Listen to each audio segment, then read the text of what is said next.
Over 200 years ago, a man was born in England who would present a theory that would challenge all preconceived notions held at the time. His name, Charles Darwin.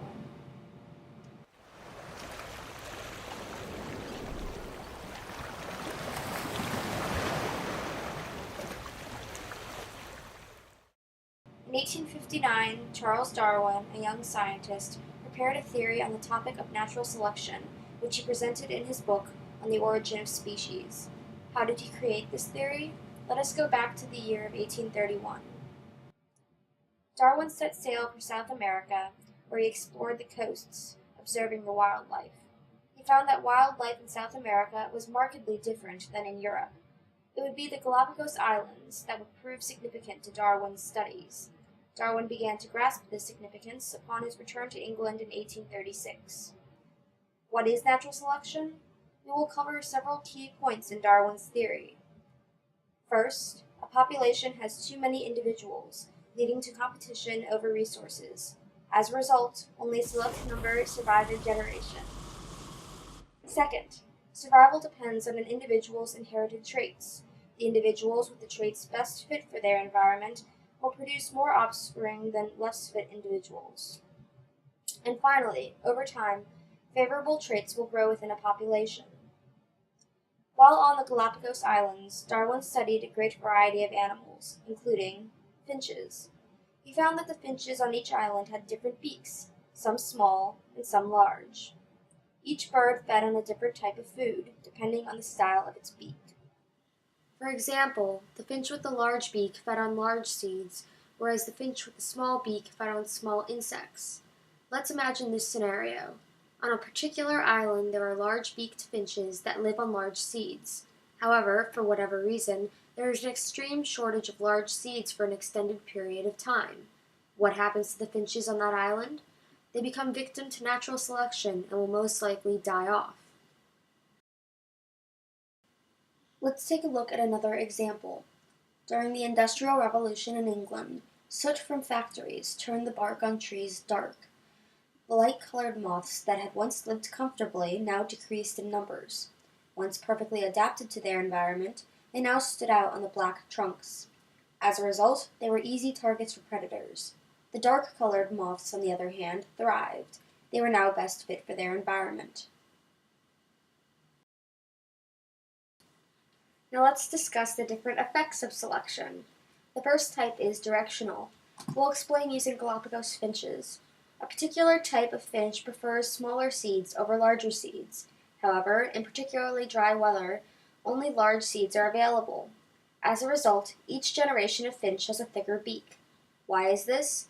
The finches with thicker beaks may eat both large seeds and small seeds. Because they have this advantage, they are likely to reproduce more than thin-beaked finches. Their genes for thicker beaks are passed on to their descendants. The second type is diversifying selection. This type favors individuals with phenotypic extremes. The third type is stabilizing selection. This type favors individuals in the middle of the spectrum. Take, for instance, newborn babies. Normal, healthy babies weigh between 6 and 8 pounds. Stabilizing selection does not favor heavy or underweight babies. Moving on, let's take a look at the two types of sexual selection. Intersexual selection is competition between two members of the same sex. Picture two rams butting heads over a female. With intersexual selection, a member of one sex selects a member of the other sex based off appearance. Take, for example, a peacock showing off his feathers, hoping to catch the eye of a female. Insecticides are used around the world to kill unwanted pests. However, there is a certain negative aspect to this practice. Let's break this down. Farmer Joe puts a certain amount of pesticide on his fields. 99% of the insects die, but the 1% of the insects that survive are equipped with genes that are resistant to the pesticide. What happens? They reproduce offspring that are resistant to pesticide. The insects have adapted. Homology. Similar characteristics resulting from common ancestry. Consider a human's forelimb and a cat's forelimb. They are homologous structures. They certainly do not perform the same functions, but the structure is similar. This is a sign of descent with modification.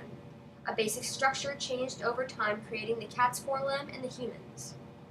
Vestigial organs. Structures that do not serve an organism now, but are what remains of past structures that served a purpose. In the human, the appendix. Embryology. Some organisms have common embryonic structures which develop into homologous structures differing in function. Molecular homology. Many diverse organisms can be linked by molecular homology. For example, all organisms share a similar genetic code in the form of DNA and RNA. The fossil record. The fossil record holds that prokaryotes existed before all other life forms. Then came fishes, amphibians, reptiles, mammals, and birds. The record maintains the theory of evolution because fossils of the organisms are found in rocks of different ages. Transitional fossils. These fossils mark evolutional transitions, changes from older species to modern species. These fossils further prove the link between older organisms and current organisms. An example would be this ancient whale, which has hind limbs. Molecular clocks. Molecular clocks are a timing method used to compare changes in DNA sequences. The number of DNA changes relates to the length of time since the taxa diverged.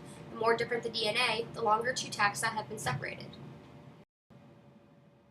Other topics include the HIV drug 3TC, biogeography, and Drosophila.